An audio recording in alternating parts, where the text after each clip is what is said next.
Salutations, my sultry Celestins. This is John, in the Edit Bay, coming back at you with another Echo Base Nights.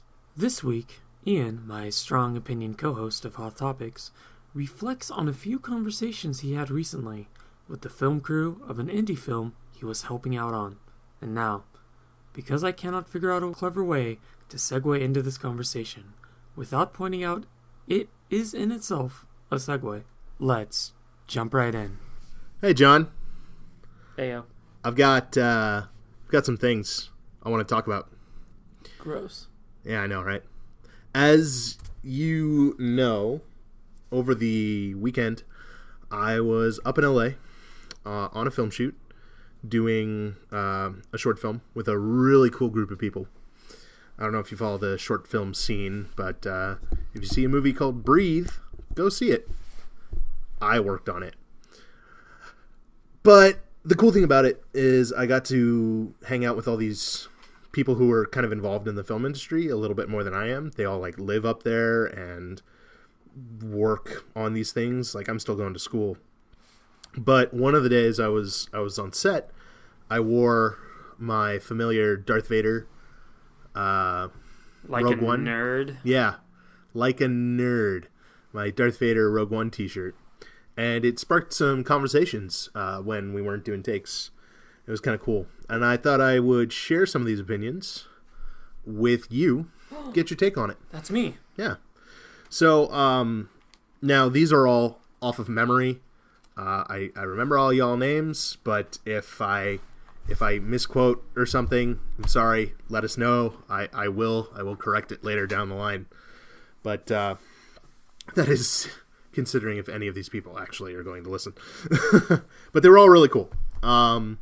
So the first conversation that came to my mind when I was taking notes on this, writing these down, was one of the actresses and the person doing stills for the shoot. You know, just going around with the camera and taking crew shots and of everybody. They're really good friends, Holly and Susie. And we got to talking about Carrie Fisher and her impact on Star Wars. And one of the things that they both said they really enjoyed her in The Last Jedi, and that her performance is made even more impactful because she's passed on. And that's something I think we, I don't think we've specifically covered it, but it's definitely a point that's come up a few times in discussion. And I agree with that a lot. It was a very impactful moment that Star Wars was her last, big film, and it was also her first big film, and she did a lot for women's representation kind of throughout her life. So I thought that was kind of a cool point. What do you think about that? We haven't really touched on it much. I'm sure we will go deeper into it later, but with Carrie Fisher's death. I agree with what you're saying about Carrie Fisher kind of being a trailblazer in her own right. I never really realized until much later, when I was a kid, the movies were just, fun action adventure. I didn't really think of any socio-political anything with it, but being much older, looking back and seeing that she played the stereotypical princess that needed to be rescued, but she proved that she really didn't need to be rescued. Right, yeah. She just took advantage of a situation where people were trying to do the right thing. And she's a major hero to a lot of women out there, and I think that's super cool. There's that documentary that got successfully crowdfunded, Looking for Leia, I think it's called. I'm really looking forward to that coming out. I think they met their funding goal, but they're still accepting to do more. I don't want to say stretch goals, but similar thing. They can do more if they have more funding. So if that's something you're interested in, I'd go check them out. Looking for Leia. We'll put the links in the doobly-doo. Yep, right in the doobly-doo. Are we stealing doobly-doo from somebody? John Green. Oh. Nerd Fighters. I've heard other people use it too. Okay. I've heard at least one other person use it, so I'm sure they'd be fine with it. Yeah. Because those are really cool guys. Yeah, don't forget to be awesome, guys. That's true. Don't forget to be awesome. Trademark John Green. Another guy I got to talk to on set a bit, Reese, he was one of the assistant camera guys, and he was super cool because we talked a lot about DC and Marvel as well as Star Wars, just being hot off the press with Infinity War coming out. You know, it was a good nerd talk weekend. Would you say it was a Hoth topic? It was a wow. Yes, it was a Hoth topic. Thank you. You're welcome. I'll humor you. He had some kind of cool points and some interesting opinions. He thought The Last Jedi was fine, and there are a lot of people all over the spectrum of their feelings of The Last Jedi. One of the things he mentioned to me is that he was surprised they didn't do some reshoots to change Leia's fate.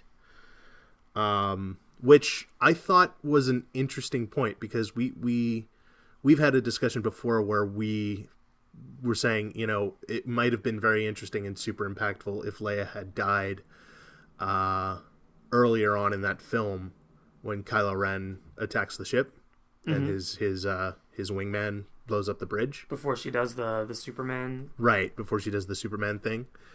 But you know, as much as I think that would have also been a good choice for the story, I'm fine with that. We got more Carrie Fisher, especially looking in hindsight, that after her death, you know, we weren't going to get more Carrie Fisher.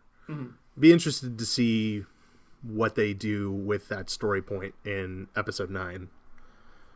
I'm sure we'll discuss that at length in a future episode. Yeah, absolutely. He also agreed that people who think Star Wars is quote-unquote ruined need to maybe reevaluate that opinion. And he made a really good point about movies, how they can be entertaining. Nothing has to be only terrible or only amazing. Taking risks is a good thing, even if it doesn't work. And he made a comparison to Batman v Superman, how they kind of took liberties with Batman's character. You know, in that movie he was like killing people. I didn't quite see it, but it was a very kind of different take that they've done, at least in terms of the cinema. And they took a risk on that. And even though it didn't work out as well as some people wanted it to, they still took that cinematic risk. And I think that's something we're going to see a little bit more of from Star Wars, following The Last Jedi especially. So I thought that was a really interesting point. I haven't seen any of the DC movies, except for I think one was Superman, which I cannot remember which one it was. Man of Steel. We went with our buddy Ian House. Or did we? Yeah. Yeah, you were there for that. That's the only one I've seen. I like the DC animated films, but that's besides the point. I do like that they are changing up the status quo in the films. Right. And I think I discussed in a previous episode that's what I was looking forward to most of the standalone films, as they'd said that they were going to try to bring in different tones and different themes, and you know, try to mix up the genre. Not the genre, but I think you know what I'm trying to say. No, genre works in that sense. Like, and I think we're going to see that. The first thing we saw that a little bit with Rogue One, in that, you know, it was more of a war movie. It had a lot of tie-ins to the original, you know, story, but it was still, you know, it felt like a war movie. It was filmed like a war movie, whereas the normal Star Wars, they have those elements, but they're definitely more sci-fi fantasy. Yeah. And, you know, from what we've seen from Solo so far, it looks got that Western flavor. I know we mentioned that a few times in the... I know I've mentioned to you that it looks like it's just Firefly. Yeah. I'm fine with that. I'm fine with it too. I like Firefly. As do I. So, on the topic of Rogue One, I talked to two other people. One of them was Cam, and she was working on the shoot with us as well. And she said she didn't like Rogue One as much, and it seemed... Blasphemy. Well, she said it seemed formulaic to her, which... You seen the other Star Wars movies? Well, yeah, but it's a fair point. Like, you know, if you're expecting something new and told it's going to be new and different. And then I agree with that wholeheartedly. Yeah, and then the other thing she mentioned to me, which is, this is something I don't have a big issue with, unless it's like a non-entertaining film, is that she has a hard time turning off like filmmaker mode in her brain when she's watching movies, which is something that happens to me when I'm watching movies that I don't really like. It turns on, and instead of just sitting there and being immersed in the story and enjoying something. So is she catching like technical errors sort of things? Yeah, sort of like, Gotcha. like, oh, I see what they did with that editing shot, and like that's a interesting camera angle, and oh, the green screen's not great here. Why'd they use that model of Dolly for the tracking shot? Yeah, exactly, that kind of thing. And that goes through my brain once we're on like Spice World? yeah, when you guys made me watch Spice World. Maybe. But it happens with any movie I like too, but it happens on like the third or fourth viewing. I can't imagine what it'd be like to be in that mode all the time. So I feel some sympathy for her there. And then the last person I had an extensive conversation with, I got quips here and there from lots of people, and it was a really, really good crew. I liked everybody that we worked with. Joe said he saw both Rogue One and The Last Jedi on a plane, and he didn't finish The Last Jedi because he thought it was a bit disrespectful to the original. Now, Joe seems like he might be around the age where the originals kind of came out already, but that was like all there was, right? I kind of told him that it comes full circle and that he should try to give it another chance. I don't know. What do you think about that? I can understand the frustrations with The Last Jedi that a lot of the old fans have, and I'm not old fans as in like an ageist sort of thing, but right, yeah. People who have been on the journey since the beginning, or at least close to the people that can off the top of their head remember the dark times after the original trilogy when there was no media. And I think the thing is that all of us have built our own headcanon. Exactly, headcanon. Our own Luke Skywalker legend. And I don't think that there was any way that The Last Jedi could ever live up to anything that any of us had in our head. I think I went into it with kind of a unique perspective where I was just expecting it to be bad, and anything above being bad was all right. They succeeded in my book, right? And I actually thought that they handled everything, well.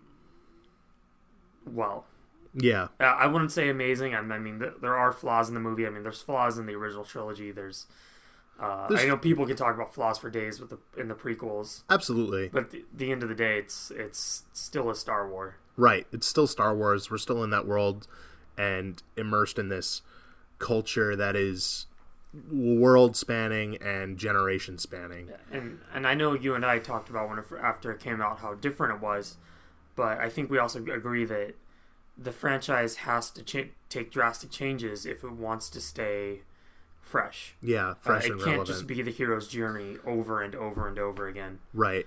And one of the things that Joe kind of conceded in talking to me, I don't really say conceded, but one of the things that he kind of agrees with is there was that big hubbub about Mark Hamill coming out and saying it wasn't his Luke Skywalker. Well, no, I think that quote was kind of taken out of context. Yeah. But the quote where he was saying that he doesn't want to do any more Star Wars movies, and that was also taken out of context. When we look at the full quote, he's saying that it's not his story anymore. Like it is now a new generation of Star Wars, and so that he doesn't need to be in it because it's moved on to the next thing. And Joe was saying that he agrees with that. It's a new generation. We have to move on in order to grow. But that doesn't mean we can't still love and connect with the original source material, And that brings me to another point that kind of ties into these discussions that I had on set and a video you sent me. Wisecrack did a video by Jared called What Last Jedi Did Wrong. And he makes a really, really good argument for the fact that Rian Johnson took all these risks that did more to twist the story, go deeper into the ideologies, deeper into, the gray area between good and bad. And he gets to a point at the end where he's kind of praising all of these decisions, but he ends it by saying it was all kind of pointless because Luke kind of comes full circle on his idea of the Jedi not being the answer, and supports, Rey becoming the last Jedi, supports the good versus evil story of Kylo Ren's now new First Order versus the Weakling Resistance. And I'm not ragging on that opinion. I think that it's a really, really well thought out and well presented opinion. And I disagree a little bit, just because I think that it coming full circle back into what Star Wars is that we know, is a good thing. Rian Johnson didn't love Star Wars and then make a movie specifically to say, crap on you and all the things that you love. I think he made it to say, this is a galaxy where good and bad are presented as being far apart. That's not necessarily true. It's a gradient, but because of that gradient, it makes the choices of those on both sides even more important. When I sent you that video, the thing that I liked most about it was Jared Wisecrack, he went into like a different type of storytelling that Rian Johnson was trying to do, where I think everyone pretty much connects the original trilogy with Joseph Campbell's hero's journey to a point for me that I can see that archetype in almost all media now. Right. And this video talking about an entirely different kind of way to tell that story made me like the movie even more. Like, wow, he's really trying to go out of his way not to make just the same thing. Right. And I've always thought it was strange that we didn't get a rehash of the original trilogy. We got something, different enough, but still in the same genre, but people are still say it's too different or it's too the same. And right, people can't accept that the middle ground exists and that it's a good thing. Yeah. I agree. I agree with that. But it's a really, really well thought out opinion piece on The Last Jedi. Don't let the title throw you off. I know as soon as John sent it to me, I was like, I'm not watching this because of the clickbaity title, but it's actually a really, really good video. I have a little bit more stamina or I can stomach negative videos on Star Wars a little bit more than Ian can. Yeah, it's so true. I tend to screen them for him and warn him if he's going to be getting sweaty, to steal a term from the Black Series Rebels. So, yeah, but it's a really well thought out, and like I said, I'm not telling anybody that their opinions are wrong. I know I keep saying that on every podcast that we do, but it's we'll provide it in the link dump too. And then on the topic of the hero's journey, Overly Sarcastic Productions is a YouTube channel that I watch that kind of goes into myths and legends and literature and history and all these things. And they have a really good video on explaining what the hero's journey is and the whole idea behind it. So if you want to learn more about what that structure is, and Star Wars definitely is the classic hero's journey. And that's one of the reasons why I think it's a good thing it kind of came full circle, because even though we're seeing that hero's journey everywhere, Star Wars is definitely one of those things where Star Wars is the hero's journey. And we can do new and different things within that, but at the end of the day, it is a good versus evil story. Right. And I know there are gray areas in between and all that, and it's really good to see those, and it's a great world building tool, and we're going to see a lot more of that going forward, I think. Just, I don't see the point of getting mad that the classic good versus evil story that is Star Wars is continuing to be the story of Star Wars. Mm-hmm. Yeah. So, Yeah, I don't know. I think that's about all I got. But it was really great working with the people on set. I really enjoyed that video you sent as well. I didn't think I was going to. I really did. Yeah, I had to basically browbeat him into watching it because it really does have some really interesting points that kind of help explain the decisions that were made for that film. And I loved the film, too, so I'm on that team. But you know what? Just the goal I think we have for these podcasts is we're not trying to change anybody's mind. We just want to get them thinking about different aspects of Star Wars and different things that you haven't really thought of before, and look at things maybe a different way, and if not change your mind, just understand the points that people are trying to make. I don't know. Would you agree with that? I think we want to change people's minds. We need to force our Imperial policies down their throats. Other Star Wars things. Blah, blah, blah. Fading out. Eating sandwiches. Tacos are wonderful. And aluminum is transparent. Well, ladies and gentlemen, and all variations thereupon, did you agree, or maybe even disagree with any points of our conversation? Do you have your own comments that you'd like to share with us? If you do, feel free to send us an email at HothPod@gmail.com. You can also follow us on the Twitter. Our user handle is, of course, @HothPod. And if you have the time, head on over to HothTopicsPodcast.com, where we post stuff on our website. And with that, we end another episode of Echo Base Nights, a division of Hoth Topics, a Star Wars podcast. I've been John in the Edit Bay, and you will always be my lovable Wibbling Wubbas. We'll see you next week on a full episode of Hoth Topics, where we'll probably talk about Star Wars. I can't guarantee it, but it's a safe bet.